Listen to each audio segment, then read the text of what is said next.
రాకాలోకంకి స్వాగతం. ఈ కంటెంట్ మీకు నచ్చినట్టయితే లైక్ చేయండి, బంధుమిత్రులకు షేర్ చేయండి. ఇప్పటివరకు సబ్స్క్రైబ్ చేసుకోకపోతే సబ్స్క్రైబ్ బటన్ని నొక్కండి. అదేవిధంగా బెల్ ఐకాన్ని కూడా తప్పనిసరిగా నొక్కండి.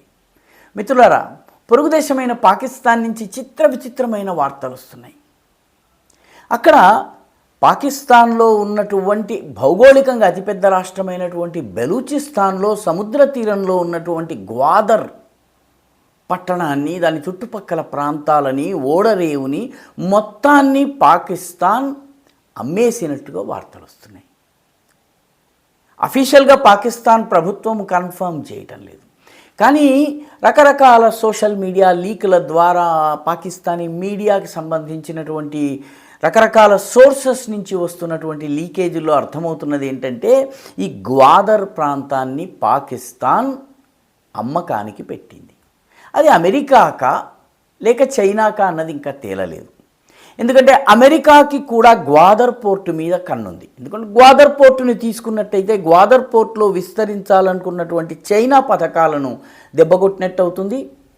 పెట్రోలియం నిక్షేపాలు ఉన్నాయి, యురేనియం నిక్షేపాలు ఉన్నాయి. తర్వాత గ్వాదర్ పోర్టు డైరెక్ట్గా ఇటు ఇరాన్కి, అటు గల్ఫ్ ఆఫ్ ఆదెన్కి, అదేవిధంగా బాబల్ మాందెబ్కి, ఈ మొత్తం అంతా కూడాను ఈ అరేబియన్ సముద్రానికి సంబంధించి, అరేబియన్ సముద్రము, దాని తర్వాత మిగతా హిందూ మహాసముద్ర ద్వీప దేశాలు ఏవైతే ఉన్నాయో, తీర ప్రాంత దేశాలు ఉన్నాయో, వాటన్నిటి మీద దృష్టి పెట్టడానికి సదుపాయం ఉంది.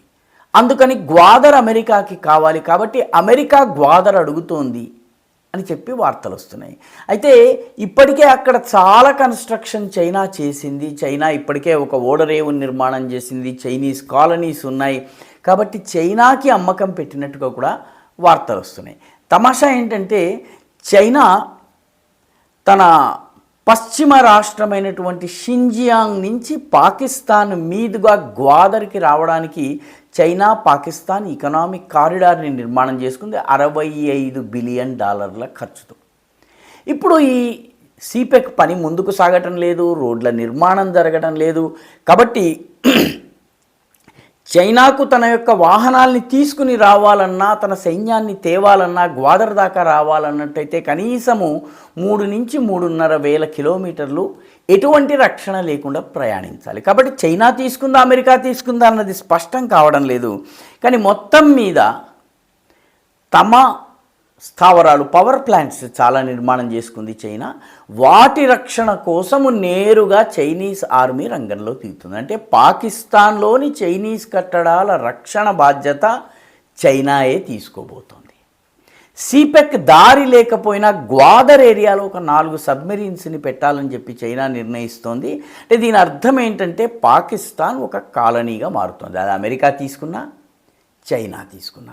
అంటే పరిస్థితి ఇంత ఆందోళనకరంగా ఉంది పాకిస్తాన్లో. అసలు ప్రభుత్వం ఎవరి చేతిలో ఉంది, పాలన ఎవరు చేస్తున్నారు, భూమి మీద అధికారం ఎవరికైతే అమెరికాకుందా, చైనాకుందా, పాకిస్తాన్కుందా కూడా తెలియనటువంటి పరిస్థితి.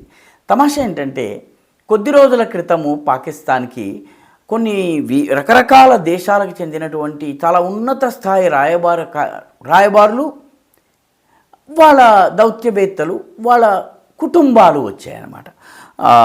Bosnia, Russia, Vietnam, Ethiopia, Rwanda, Zimbabwe, Indonesia, Uzbekistan, Turkmenistan, Kazakhstan, Portugal, ఈ దేశాలకు చెందినటువంటి రాయబారులకు పాకిస్తాన్లో టూరిజం ప్రమోట్ చేయడం కోసము వీళ్ళందరినీ కూడా ఒక గైడెడ్ టూర్ తీసుకెళ్ళింది పాకిస్తాన్ ప్రభుత్వం. పాకిస్తాన్ యొక్క చేంబర్ ఆఫ్ కామర్స్ దీన్ని స్పాన్సర్ చేసింది. ఈ రాయబారులందరినీ ప్రత్యేకమైనటువంటి సెక్యూర్ బుల్లెట్ ప్రూఫ్ వాహనాల్లో పెట్టారు. వాళ్ళకి ముందు వెనక రక్షణ కల్పించారు. వీళ్ళని పాకిస్తాన్లో మోస్ట్ బ్యూటిఫుల్ ప్లేసెస్లో ఒకటైనటువంటి సువాత్ వ్యాలీకి తీసుకెళ్లారు. సువాత్ అనేది సువాస్తు అనేటటువంటి సంస్కృత పదం నుంచి పలకలేక అది సువాత్గా మారింది. ఈ సువాత్ ప్రాంతానికి తీసుకెళ్తే, సువాత్లో జహానాబాద్ అనే ప్రాంతంలో నుంచి ఈ కాన్వాయ్ వెళ్తూ ఉంటే, ఈ కాన్వాయ్ మీద ఉగ్రవాదులు దాడి జరిపారు. రాయబారులకు ఏమీ జరగలేదు, కానీ సెక్యూరిటీగా వెళ్ళినటువంటి పాకిస్తానీ సైనికులు కొందరు చనిపోయారు, కొందరు గాయపడ్డారు. మొత్తం మీద టూరిజం ప్రమోషన్కి చేసినటువంటి ప్రయత్నము పూర్తిగా భంగపాటుకి కారణమైంది. పాకిస్తాన్ సిగ్గుతో తల వంచుకునేటటువంటి పరిస్థితి ఏర్పడింది. తమాషా ఏంటంటే ఖైబర్ పఖ్తూన్వాకి చెందినటువంటి ప్రభుత్వము కొందరు ఆఫ్ఘాన్ నాయకులను కూడా పిలిచి వాళ్ళతో ఏదో చర్చలు జరుపుదాము, అసలు ఈ ఆఫ్ఘనిస్తాన్కి పాకిస్తాన్కి ఉన్నటువంటి సమస్యల్ని తొలగిద్దామన్న ఉద్దేశంతో మీటింగ్ ఏర్పాటు చేస్తే ఆ మీటింగ్లో పాకిస్తాన్ జాతీయ గీతం పాడుతుంటే ఆఫ్ఘనిస్తాన్ నుంచి వచ్చినటువంటి అధికారులు లేచి నిలబడలేదు. ఈ సంఘటన సెప్టెంబర్ 13న జరిగింది. దీంతో ఈ చర్చలు అర్ధాంతరంగా ముగిసిపోయినాయి, అసలు ముందుకు సాగలేదు. ఇస్లాం పేరు మీద అందరినీ కలిపే ప్రయత్నం చేశారు, కానీ ఇది జరగలేదు. దీని తర్వాత చర్చలు కూడా ముందుకు సాగలేదు.